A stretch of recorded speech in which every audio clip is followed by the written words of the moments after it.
Hello बच्चों, I hope you are doing well. So now let's look into this question.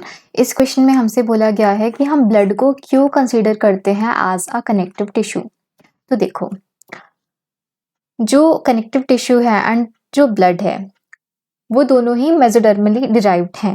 ठीक है, मतलब कि जो embryological constituency of the blood and the connective tissue has the same origin, मतलब कि दोनों ही मेसोडर्मली डिराइव्ड हैं। Both are mesodermally derived।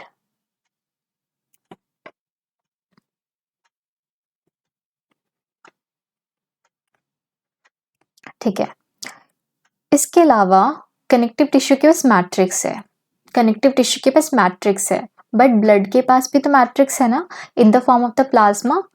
तो हम यहाँ पे बोल सकते हैं कि कनेक्टिव टिश्यू के पास मैट्रिक्स है, ब्लड के पास भी है in the form of the plasma. So यहाँ पे हम बोल सकते हैं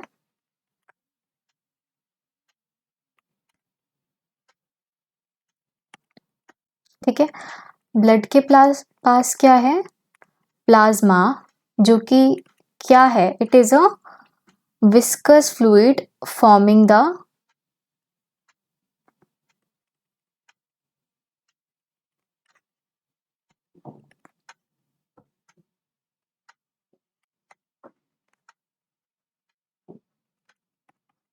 मैट्रिक्स। कुछ नहीं होता, मैट्रिक्स बस एक सपोर्ट सब्सटेंस होता है ऑफ द टिश्यू।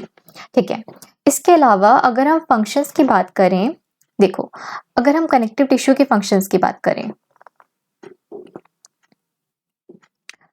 तो वो ट्रांसपोर्टेशन ऑफ द न्यूट्रिएंट्स कराता है, ऑफ द मेटाबोलाइट्स कराता है। ठीक है, अगर हम यहाँ पे कनेक्टिव टिश्यू के फंक्शंस लिखें तो हम बोल सकते हैं कि ट्रांसपोर्टेशन ऑफ व्हाट, ऑफ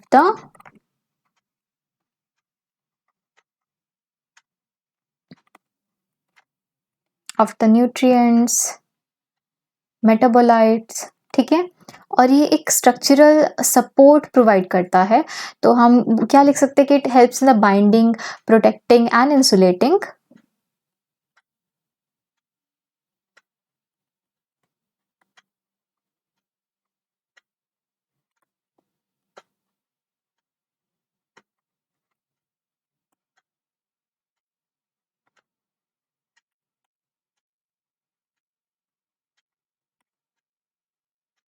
और कनेक्टिव टिश्यू इम्यूनोलॉजिकल, या फिर हम बोल सकते हैं कि इम्यून डिफेंस में भी हेल्प करता है, कि कोई भी फॉरेन पैथोजन आएगा तो उसको एलिमिनेट कराने का काम भी ये करता है विया इन्फ्लेमेशन।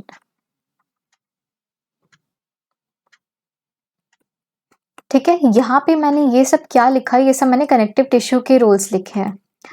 तो अब आप मुझे बताओ कि क्या ब्लड के पास भी सेम रोल्स परफॉर्म करते हैं? ब्लड भी तो सेम रोल्स परफॉर्म करता है। देखो, ब्लड भी तो ट्रांसपोर्टेशन करता है, चाहे वो ट्रांसपोर्टेशन ऑफ द गैस हो। ठीक है, ट्रांसपोर्टेशन ऑफ गैसेस हम लिख सकते हैं। ठीक है, of nutrients, hormones, signalling molecules.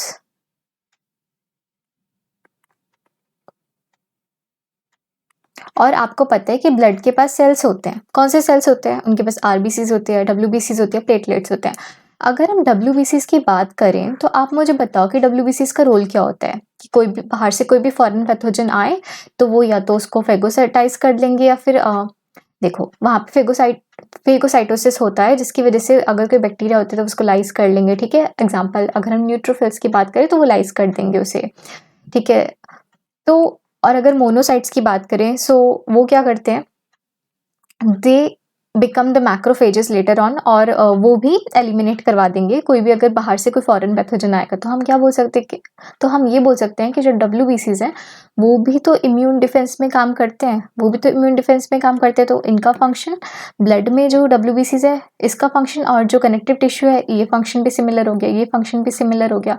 अब जो ब्लड है वो क्या कनेक्ट करता है, मतलब हमें पता है कि जो ब्लड है वो it flows throughout the body. ठीक है, तो वो न्यूट्रिएंट्स पहुंचाता है, वो क्योंकि it as it flows throughout the body, तो वो क्या करता है, वो ट्रांसपोर्टेशन करता है सारे गैसेस का।